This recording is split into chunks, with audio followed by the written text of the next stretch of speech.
विषय राजस्व प्रशासन में तैर रहा है। हर कोई इस संबंध में सोचता है कि वंशावली एफिडेविट करा करके देना है, एक्सिक्यूटिव मजिस्ट्रेट से बनवाना है, सरपंच से बनवाना है, किससे बनवाना है, यह एक बहुत भेद प्रश्न आ गया। लेकिन वंशावली कोई भी रैयत, कोई भी जमाबंदी रैयत आज के दिन में उस जमीन में किस तरह से हिस्सा प्राप्त किए हुए है, ये वंशावली द्वारा ही स्पष्ट किया जा सकता है। इसका सबसे महत्वपूर्ण पक्ष है कि रिकॉर्ड ऑफ राइट हम लोगों का दो प्रकार से बिहार में। एक प्रकार का रिकॉर्ड ऑफ राइट जिसको खतियान हम लोग कहते हैं, वो कैडेस्ट्रल सर्वेक्षण के समय बना है, जो पूरे बिहार में 1892 में शुरू हुआ और 1916 में खत्म हो गया। दूसरा, स्वतंत्रता के बाद वर्ष 1952 में सर्वेक्षण खतियान बना, इसका नाम दिया गया रिविजनल सर्वेक्षण। रिविजनल सर्वेक्षण खतियान बना, 1952 में प्रारंभ हुआ और 1982 से 84 के बीच में ये बिहार के लगभग 14 जिले में समाप्त हो गया। यानी रिविजनल सर्वे खतियान की भी प्रविष्टि हुए लगभग 40 से 50 साल हो चुके हैं। तो दोनों ही खतियान के आधार पर, प्रविष्टि के आधार पर जमाबंदी पंजी का निर्माण किया गया है। और जमाबंदी पंजी के निर्माण का प्रावधान किया गया कि रैयत उस जो रिकॉर्ड ऑफ राइट में जो लगान दर्ज है उसका भुगतान कर सके। और ये भुगतान की प्रक्रिया बिहार काश्तकारी अधिनियम में बताया गया है कि जिस साल वो लगान निर्धारित किया जाएगा राजस्व पदाधिकारी के द्वारा, उसके अगले वित्तीय वर्ष से उसकी वसूली की जाएगी। ये वसूली तभी हो सकती थी जब जमाबंदी पंजी का निर्माण किया जाए। तो जमाबंदी पंजी का निर्माण रिविजनल सर्वे खतियान के प्रविष्टि के आधार पर और कैडेस्ट्रल सर्वे खतियान की प्रविष्टि के आधार पर हुई है। इस तरह के खतियानी प्रविष्टि के अंतर्गत की जमीन जो कोई भी रैयत देखते हैं जिनके नाम पर है खतियान में दर्ज है, वो रैयत आज जिंदा नहीं, वो मर चुके हैं। क्योंकि राजस्व प्रशासन में जो अभिलेख रिकॉर्ड ऑफ राइट बनाया जाता है उसमें एक नियम बना हुआ है उत्तराधिकार के आधार पर सब्स्टिट्यूशन।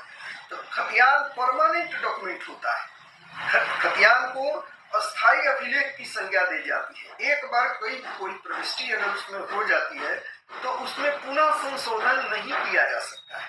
वो संशोधन करने का तरीका होता है खतियान के निर्माण के 5 साल तक के अंदर तक अगर राजस्व पदाधिकारी ने कोई संशोधन नहीं किया तो उसके किसी प्रविष्टि पर संशोधन सिर्फ और सिर्फ सिविल न्यायालय के ही आदेश पर हो सकता है, लेकिन वो भी खतियान के अभियुक्ति कालम में ही दर्ज की जाती है। यानी खतियानी प्रविष्टि, रैयत के नाम की प्रविष्टि वही रहती है, संशोधन होता है उसमें। कैडेस्ट्रल सर्वे के समय के इंटर्ड व्यक्ति जिनका नाम कैडेस्ट्रल सर्वे खतियान में था और रिविजनल सर्वे खतियान में जिस रैयत के नाम की प्रविष्टि थी, दोनों ही अब मर चुके हैं। आज के दिन विशेष सर्वेक्षण में स्वघोषणा दाखिल किया जाना है। किसी रैयत के द्वारा किसी जमाबंदी की जमीन में, किसी खतियानी प्रविष्टि के जमीन में अगर उसे हिस्सा प्राप्त होता है उत्तराधिकार के आधार पर या बंटवारा के आधार पर, तो उन्हें यह घोषित करना होता है कि इसके खतियानी रैयत कौन थे। खतियान रैयत के वंश वृक्ष को बनाया जाता है और यह वंश वृक्ष खुद रैयत ही डिक्लेयर कर सकते हैं, बता सकते हैं कि वे किसके वंशज हैं। इसलिए रैयत की इसमें सबसे ज्यादा महत्वपूर्ण भूमिका होती है। रैयत अगर लिख करके देंगे किसी प्राधिकार को, किसी व्यक्ति को जो इसको बनाने का अधिकार रखता है, तो उनके दिए गए लिखित आधार पर ही वो वंशावली बनाएगा। लेकिन ये इसको बहुत सरल किया गया है। बिहार विशेष सर्वेक्षण एवं बंदोबस्त अधिनियम में वंशावली का नियम बिल्कुल सरल किया गया है। सरल ये किया गया है कि रैयत अपनी वंशावली दाखिल करेंगे और वंशावली दाखिल करेंगे तो वंशावली का एक प्रपत्र बनाया गया है, प्रपत्र 3(1) उसको कहते हैं। वंशावली बनाएंगे और उस वंशावली में उनको ये दर्ज करना होगा, लिखना होगा कि इसके खतियानी रैयत कौन थे या इसके जमाबंदी रैयत कौन थे और उस जमाबंदी रैयत से या खतियानी रैयत से उनका क्या संबंध है। अगर उस संबंध को स्पष्ट करते हुए एक कुर्सीनामा जिसको कहते हैं, एक कुर्सीनामा उन्हें बनाना है कि उस कुर्सीनामा के अंतर्गत किस तरह से वो आज के दिन अपनी हैसियत प्राप्त किए हुए। मान लिया जाए कि अगर मिस्टर ए के नाम से रिकॉर्ड ऑफ राइट यानी खतियान में उनके नाम की प्रविष्टि है और आज के दिन मिस्टर डी उस जमीन पर दाखिल काबिज हैं, तो ए से लेकर के और डी के बीच में जितने भी व्यक्ति हुए हैं उस वंश वृक्ष में उनके पिता आएंगे, उनके दादा आएंगे, उनके परदादा आएंगे। उस हिसाब से उनको डिक्लेयर करना होगा, उन्हें घोषित करना होगा और इसकी सही जानकारी संबंधित रैयत ही दे सकते हैं।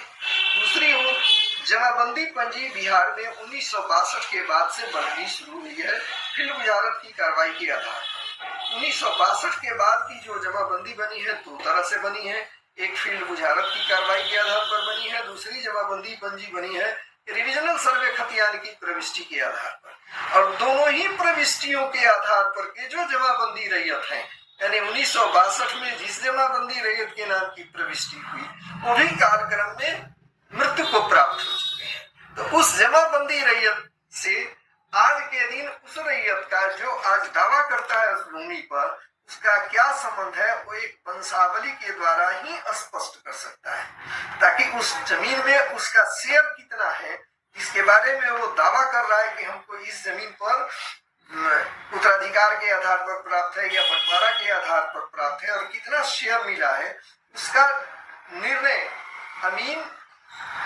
खानापुरी प्रक्रम में कर सके कि इन्होंने जो कागजात दिया है और वो कागजात होता है सिर्फ वंशावली, उस वंशावली से उसका सत्यापन कर सके कि वो सही है। अमीन को किसी भी भूमि का जोत अधिकार और स्वत्व का निर्धारण नहीं करना है। अमीन को ये देखना है कि रैयत ने जिस जमीन का विवरण दिया है उसके वंश वृक्ष में यानी उसके पूर्वज कौन थे और उससे उसका क्या संबंध स्थापित होता है। इसीलिए रैयत के द्वारा जो वंशावली दी जाएगी बिल्कुल सादे पन्ने पर दी जाएगी, साफ साफ लिखी जाएगी और वंश वृक्ष जिसको टेबल कहते हैं हम लोग, अंग्रेजी में उसको जीनियोलॉजिकल टेबल कहा जाता है, वो बनाया जाएगा और उसमें दिखलाया जाएगा कि हम इस क्रम में आते हैं और उस क्रम के आधार पर जो वंशावली रैयत देगा। फिर बिहार भूमि सर्वेक्षण एवं बंदोबस्त नियमावली के नियम 9 के नियम 4 ग में यह प्रोविजन किया हुआ है, प्रावधान किया हुआ है कि अमीन कानूनगो एएसओ उस वंशावली का सत्यापन आम सभा से, गांव की आम सभा से करवाएगा और उसके आधार पर वो एक फ्रेश वंशावली तैयार कर लेगा और उसके आधार पर तब जोत अधिकार उस रैयत का जिसके आधार पर उसने दावा किया है खेसरा पंजी में दर्ज करेगा भूमि की विवरणी दे करके। इसलिए रैयत के द्वारा जो वंशावली दिया जाए वो बिल्कुल सही दिया जाए। उनके जो पूर्वज हैं जिनके नाम से खतियान है या जिनके नाम से जमाबंदी पंजी में नाम दर्ज है उनका नामकरण किया जाए और एक सादे कागज पर ही बनाया जाए। जो विहित प्रपत्र है प्रपत्र 3(1) उसमें दिया जाए और उसमें सारे संबंधों को स्पष्ट कर दिया जाए।